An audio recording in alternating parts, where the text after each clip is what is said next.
People have been talking a lot recently about achievements in Hearthstone, at least a lot more than usual. Now, as much as I still enjoy playing the game, Hearthstone is over 5 years old, and that means that many of Hearthstone's more dedicated players have already gotten to Legend rank, have already gotten their 500 wins on at least on the classes that they enjoy playing the most, and they're looking for that next big carrot on the stick. In this video, I want to talk about 5 ideas I've got for how Hearthstone might be able to do achievements and reward players so that they keep coming back time and time again. Everybody knows that rush, that magical sense of wonder you get when you're opening your first pack from a new expansion. The animation is awesome, each and every card you flip over is new and exciting, and you can't wait to find out what new decks you can try out. But unfortunately, in the doldrums between content, that excitement dies down and you find yourself wondering, when am I going to get that next legendary? When am I going to get that second copy of the epic that you've been holding out for? With the new card title feature, that's no longer the case. Each card you open counts towards progress for unlocking that individual card's title. 10 cards for a common, 5 for a rare, 3 for an epic, and 2 for a legendary. Once you've unlocked a card title, you can equip it just like you can any card back or alternate hero. The card title shows up in 3 different places. The first is on the queuing wheel. You no longer have to hope against hope of finding that elusive coffee addict. You're going to finding yourself playing against belligerent gnomes, lich kings, and who knows what else. Not only are free-to-play players going to find themselves more excited to open up duplicate commons and rares, but the most dedicated players that really want to throw themselves at a single expansion might one day find themselves opening up duplicate legendaries, and have a title to show off that is truly unique.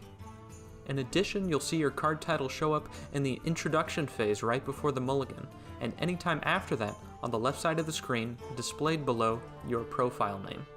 Card titles are an excellent way to give longevity and excitement to pack opening throughout the length of an expansion, and I'm sure Blizzard would be more than happy to have an excuse to sell even more packs. So there you are, just sitting there, ravens picking at your lonely mountain giant head. You can't get out of rank 4, you can't get past the odd paladins, you can't get past the death rattle hunters. How do they always have the egg on turn 3? I don't know. But with the new rank art feature, you now have something to work towards as you get stuck battling back and forth for that single star. All of a sudden, out of nowhere, boom, there's this beautiful mountain giant man looking at you deep in the eyes, staring into your soul. Look at how cool this is. Can't you wish to be him? With rank art as an achievement, you certainly can. Getting stuck in a single rank can be incredibly frustrating, especially when you're playing against the same decks time and time again.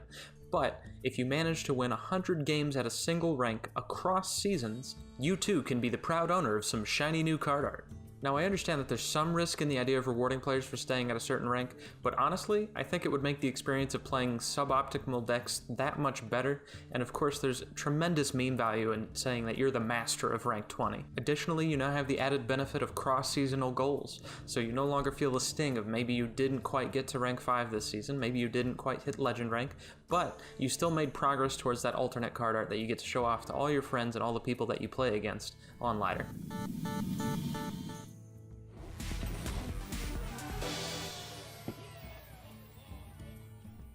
Now obviously that one speaks for itself, right? We all know how awesome that just was.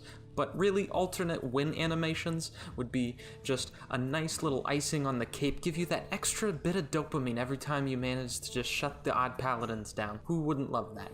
I could see a world where you earn a win animation over the course of each expansion, maybe get 1,000 wins within the 4 months that an expansion is new, and then you get that expansion's special win animation. How cool would that be? I know I'd love to be able to see an animation where you get the volcano from Ungoro exploding in the background every time you win a game. Now, as a dirty twist on this one, there could also be alternate lose animations that you send to the opponent when you beat them.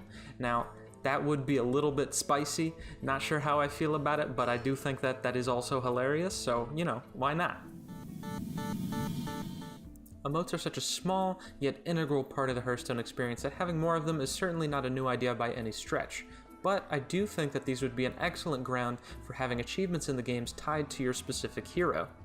Each hero has up to 6 unlockable emotes, so now not only do you have a goal of getting 500 wins with each class, but each time a new hero comes out for a class, you now have something new to work for with that class. In addition, each hero can have their own requirements for unlocking their emotes that are specifically tied to the lore and the flavor of that hero. For example, maybe as Tyrande, you have to beat Malfurion 100 times, or as a rogue, you have to win in 100 mirror matches. Or for the more expensive Hearthstone connoisseurs, you might have to play 1,000 legendary cards. I, for one, would love to have the opportunity to have my favorite Hearthstone characters singing and joking their way into beating my opponent into rank 20 Oblivion, and also the added functionality of being able to tell my opponent, wait if I have to go use the bathroom, or sorry if I took too long on my turn, would be just a nice little thing to have. And lastly, but certainly not least, board interactions. One of the things I look forward to most in a new expansion, as silly as it is the new board. I know I already mentioned it once in this video, but figuring out to click on them turtle shells in the right order to make the volcano explode was one of the coolest things I've ever seen. Maybe I'm exaggerating just a little bit. But I would love to see more interactivity on these game boards, especially if it's dependent on hidden conditions that you don't know about at first until people start to discover what you have to do to unlock them.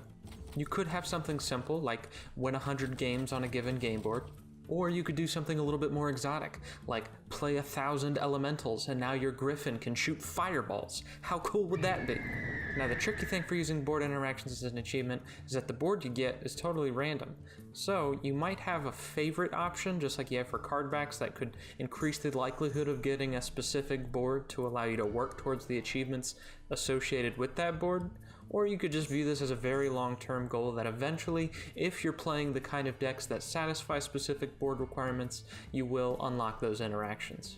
At the end of the day, we spend a lot of time fiddling around with these board interactions, so having that be a more engaging experience, something that you work towards as an achievement, would be fantastic. So there's 5 ideas I've had for how Blizzard might be able to increase long-term player retention, get us a little bit more excited and invested in the game moving forward. So I'm genuinely curious, please let me know in the comments which of these ideas you think would work, which ones you don't, or if you've got any ideas of your own. Thank you everybody for watching all the way through to the end. Catch you next time.